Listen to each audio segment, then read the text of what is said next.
Huli ka, mambanggaan ng isang jeep at SUV. Yung driver ng SUV, sinuntok ang nakasalpukan. Nakatutok si Cesar Apolinario, exclusive. Sa kuwang ito ng CCTV, makikita ang pribadong jeep na ito na dumaraan sa kahabaan ng KJ Street sa Barangay East Camias, Quezon City nitong linggo ng hapon. Ang jeep, mabagal lang ang takbo habang nasa inner lane. Pero di na malaya ng driver ng jeep ang mabilis sa arangkada ng isang SUV sa outer lane ng kalye. Dahil padiretso ang SUV at pakana naman ang jeep, nagsalpukan ang dalawang sasakyan. Pinuntahan nga namin sa lugar kung saan nangyayang banggaan, nagulat niya kami na nagtatalo na sa gilid. Sa galit siguro, napagbunto na niya ng galit yung driver ng private jeep.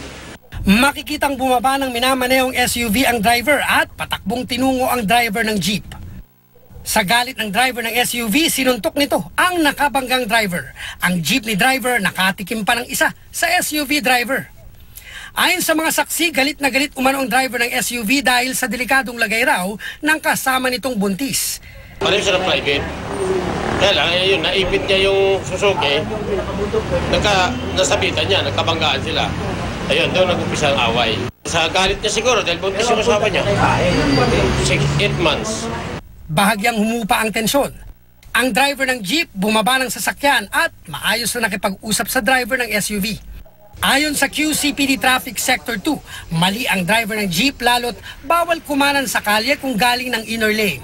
Bagaman nagkasundo na raw ang magkabilang panig sa pagpapagawa ng SUV, balak pa rin umano ng jeepney driver na magsampa ng reklamong physical injury laban sa nanuntok na SUV driver.